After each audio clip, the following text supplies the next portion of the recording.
Halo semuanya, perkenalkan nama saya Jeffrey Triekatno dengan NIM 198303778 dari kelas TK01. Baiklah, di sini saya akan memberikan tips cara mengamankan komputer. Langsung saja kita ke slide pertama. Yang pertama yaitu mengamankan PC secara fisik.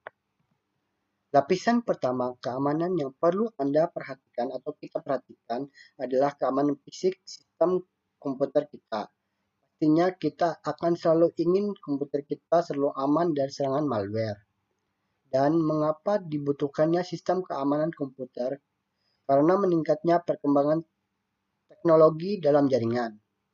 Fungsi sistem keamanan komputer adalah untuk menjaga sumber daya informasi agar tidak digunakan modifikasi, interupsi, dan diganggu oleh orang lain. Keamanan bisa diidentifikasi dalam masalah teknis, manajerial, legalitas, dan politis manusia.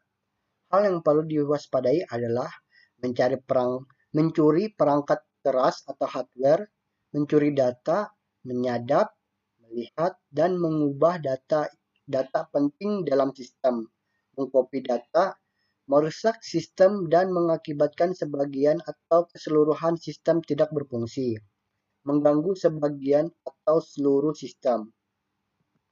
Solusinya yaitu dengan membuat area yang terbatas, terutama area ruang server, melindungi sebagian peralatan komputer dengan kerangka besi untuk mencegah tindak pencurian, mengunci ruangan dengan sistem password atau biometrik untuk meningkatkan keamanan.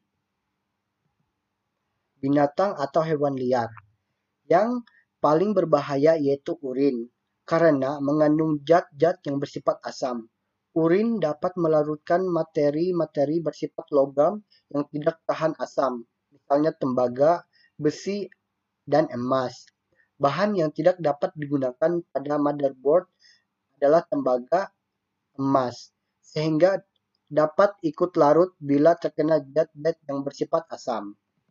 Solusinya yaitu menjaga kebersihan komputer, menghalangi jalan masuk ke dalam rumah, membunuh atau menangkap serangga dengan alat atau racun.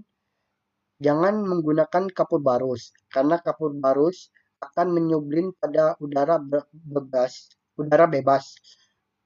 Gas yang dihasilkan dapat menempel ke benda lain dan mengkristal, misalnya pada permukaan head baca tulis.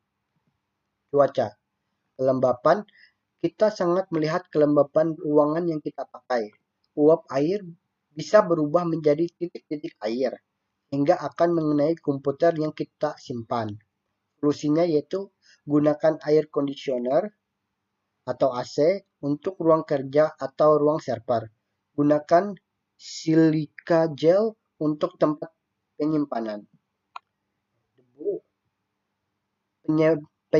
Penyebab utama PC dan laptop tidak bekerja secara maksimal adalah karena debu atau kotoran yang terlalu menumpuk di dalam komponen hardware.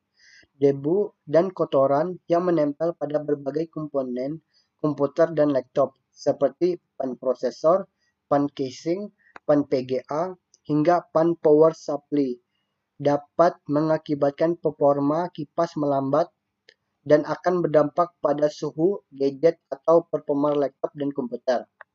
Solusinya yaitu jaga kebersihan ruangan, gunakan penghisap debu atau membersihkan ruangan, bersihkan komputer secara berkala, simpan media penyimpanan pada tempat yang tertutup. Setelah selesai bekerja dengan komputer, tutuplah komputer dengan penutup khusus agar debu tidak dapat masuk. Bencana alam. Bencana alam adalah bencana yang diakibatkan oleh peristiwa atau serangkaian peristiwa yang disebabkan oleh alam, antara lain gempa bumi, tsunami, gunung meletus, banjir, kekeringan, angin topan, dan tanah longsor.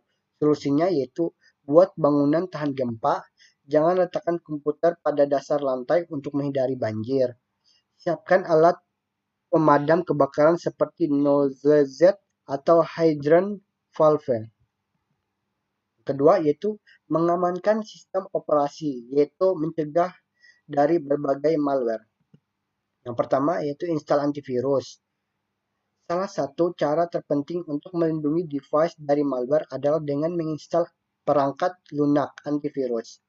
Software antivirus akan melindungi device dari file dan program mencurigakan yang mengancam keamanan sistem.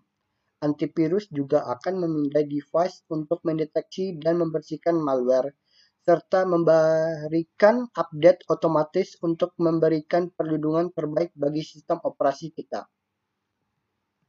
Yang kedua yaitu jangan klik link dari sumber tak dipercaya. Phishing tetap menjadi cara termudah bagi hacker untuk memasang malware pada device kita. Penipuan berbentuk phishing ini mendorong orang agar membuka email atau mengklik tautan yang tampaknya berasal dari bisnis yang sah dan memiliki reputasi yang baik. Tautan tersebut nantinya dapat mengarahkan pengguna ke situs web palsu di mana mereka diminta untuk memasukkan detail informasi pribadi. Sebaiknya hindari link dan situs web mencurigakan seperti ini. Jika merasa ragu, jangan klik tautan tersebut agar terhindar dari serangan malware. Ya, yaitu install firewall. Cara lain untuk melindungi device dari malware yaitu dengan menggunakan atau menginstal firewall. Firewall dapat mencegah serangan jahat dengan memblokir semua akses tidak sah ke dalam jaringan komputer pribadi atau komputer kita. Selain software antivirus, firewall memberikan penghalang ekstra terhadap malware, sehingga mengurangi kemungkinan adanya serangan. Ketiga, yaitu rencana pengamanan dari risiko bencana alam. Yang pertama, kita harus mengetahui informasi merupakan aset terpenting perusahaan yang harus kita lindungi dari berbagai bentuk ancaman dan serangan. Secara garis besar, ancaman terhadap sistem informasi bisa dibagi menjadi dua kategori, yaitu ancaman aktif seperti kejahatan atau kecurangan yang dilakukan dengan sengaja oleh seseorang, dan ancaman pasif yang berupa kegagalan sistem, kesalahan manusia yang tidak disengaja, dan faktor bencana alam. Oleh karena itu, kita harus mengetahui sejak dini bencana alam yang akan terjadi. Jika kita bisa jadi kita bisa bersiap-siap dari sekarang. Hanya itu saja presentasi dari saya. Apabila ada kesalahan atau kata-kata yang kurang berkenan, mohon dimaafkan sebesar-besarnya. Sekali lagi, terima kasih yang sebanyak-banyaknya.